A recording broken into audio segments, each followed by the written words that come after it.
बताया कि ब्रांड कैसे बनेंगे। नोट्स बनाते रहो। People will forget what you said, people will forget what you did, but they don't forget how do you make them feel. तो पहला स्टेप है कि कस्टमर को ब्रांड बनाते वक्त कस्टमर को फील कैसे किया जाए, वो अरे वाह कैसे बोले, कनेक्ट कैसे हो। तो अभी आप अकेले हो, अपना पोर्टफोलियो कैसे बनाओगे। जब मैं छोटा था, बचपन में बहुत छोटा था मैं, तो शक्तिमान प्रोग्राम आया करता था। वो घर में होता था, गंगाधर गल्ला दुकान शक्तिमान, घर पर गंगाधर। तो ये जो घर पर गंगाधर गल्ला दुकान शक्तिमान, क्या मतलब हुआ, उसकी अपनी एक, उसका अपना एक प्रोफाइल है।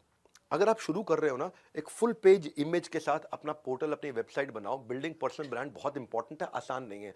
आपके पास पोर्टफोलियो जो अपना बनाओगे, उसमें आप आपके स्किल्स, आपके टेस्टिमोनियल, आपके एक्कोलेड, आज तक क्या हुआ है, आपके कोई अवार्ड अचीवमेंट है, कोई केस स्टडी है, उस सबको वेब पे डालो।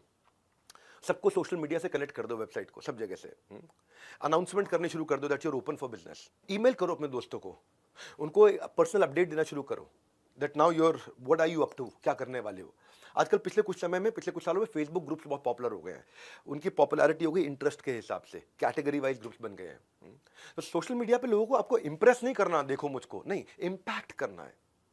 अपने आप को जब इंट्रोड्यूस करोगे, ऐसे इंट्रोड्यूस मत करो मैं कुछ बेचने आया हूं, आप बताओ मैं कैसे आपकी मदद कर सकता हूं। शुरुआत आपको ऐसे ही करनी है। लोग अगर कुछ सवाल पूछे तो उनको आंसर करो, बी हेल्पफुल, बिल्ड रिलेशनशिप। खाली ये नहीं कि आप डोंट पोस्ट लिंक के हायर मी। लोगों को दिखाओ कि आप एक्सपर्ट हो इस एरिया में। इसमें अपना पोर्टफोलियो बनाओ, अपने एग्जाम्पल दो अपने पोर्टफोलियो के अंदर कि आप क्या क्या करते हो, कैसे कैसे आप समस्याएं सॉल्व करते हो, अपनी सर्विसेज आप अपने कॉन्टैक्ट फॉर्म के साथ, ताकि लोग आपको साथ टच बेस कर सकें, मिल सकें, जुड़ सकें।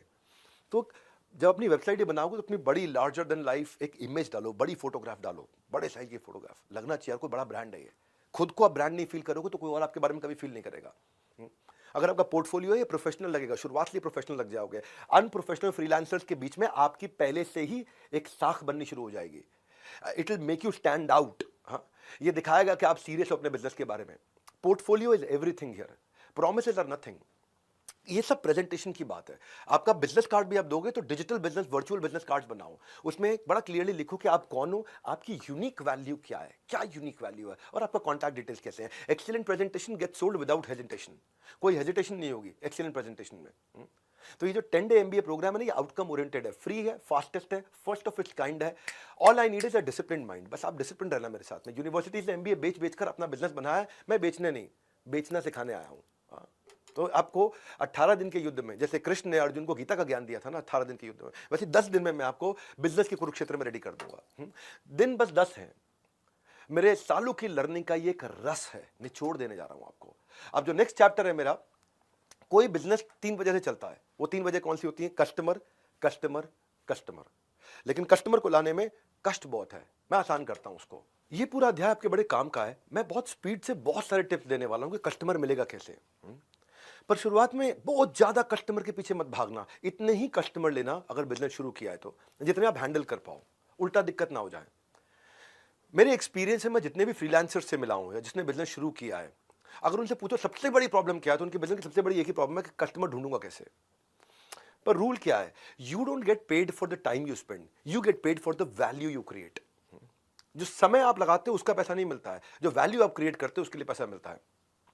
तो मैं आपको 4 इंट्रोस्पेक्टिंग क्वेश्चन पूछता हूं। पहला, कस्टमर आपके ब्रांड के बारे में जानेगा कैसे? जहां पे जानेगा वहां पहुंचना पड़ेगा आपको।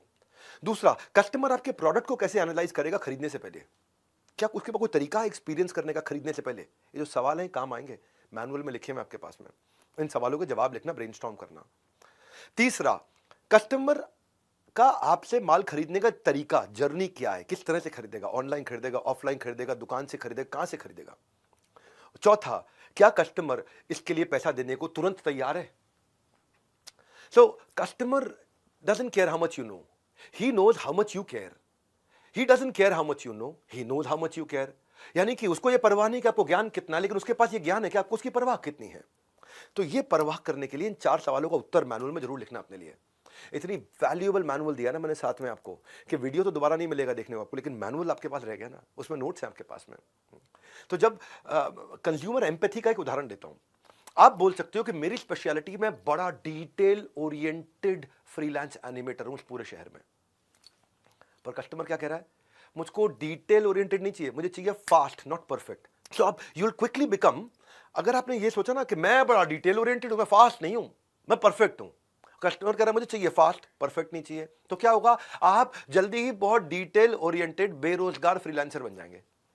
आपको ये समझना है कि जो आपका कस्टमर है उसको स्पीड चाहिए, या उसको एफिशिएंसी चाहिए, या उसको एक्यूरेसी चाहिए, या उसको ब्यूटी चाहिए, उसके लिए इंपॉर्टेंट क्या है, या उसको ड्यूरेबिलिटी चाहिए, या उसको लग्जरी चाहिए, या उसको अफोर्डेबिलिटी चाहिए, उसको सिंप्लिसिटी चाहिए, उसको अच्छी हेल्थ चाहिए, उसको चाहिए क्या आपके कस्टमर को, उसके लिए इंपॉर्टेंट क्या है, उसको सिक्योरिटी चाहिए, उसको रिलायबिलिटी चाहिए, उसको प्रॉफिटेबिलिटी चाहिए, वो क्या सोचता है। हुँ? ये चैप्टर इसी के ऊपर है। अब जब आप कस्टमर आपको लाना है और आपने शुरू किया, आपके पास वो तरीका नहीं है, नेटवर्किंग करो, प्रोफेशनल एसोसिएशन ज्वाइन करो, इवेंट ज्वाइन करो, छोटी छोटी टॉक्स दो अपने टॉपिक के बारे में, keep showing up, people will start welcoming you. पहले दिन आपको रास्ता नहीं दिख रहा, मतलब ये नहीं कि वहां नहीं पहुंचोगे, जहां तक रास्ता दिख रहा है चालू करो। हाँ, अपना माइंडसेट चेंज करो, from what can I get से what can I give. What can I get नहीं रखना, मैं क्या इससे ले सकता हूं, नहीं, मैं इसको क्या दे सकता हूं। So don't be one of दोस्त जो खाली तभी फोन करते हैं जब उनको कुछ चाहिए। वो वाले नेटवर्कर भी होते हैं जो नेटवर्किंग करते हैं इसीलिए। तो अपने जो भी एग्जिस्टिंग नेटवर्क है अभी आपका, आसपास खास में घुस जाओ। जो भी आपके सर्कल में हो सकता है, किसी को सर्विसेज की जरूरत हो, आपका क्लासमेट हो सकता है, ओल्ड कलीग हो सकता है, कोई प्रोफेसर हो सकता है, कोई टीचर हो सकता है, कोई पुराना बॉस हो सकता है, कॉन्वर्सेशन शुरू करो, केवल अपने बारे में बात मत करो, और कॉन्टैक्ट एक्सचेंज करने का मौका मत छोड़ना, ताकि इवेंट के बाद आप उसके साथ टच में रह सको। सीधा अपना don't ask for the job straight, talk about कि आप कैसे मदद कर सकते हो, उनसे टच में रहो, क्रीपी मत बनो। और खास तौर से जिससे भी आप मिल रहे हो, अगले दिन उसको लिंक्डइन पे नाइस टू मीट यू एक नोट भेजो। और nice to meet you note में देखो, आप ये भी देखना कि हर एक के पीछे नहीं भागना, अपने प्रोस्पेक्ट को चूज करो।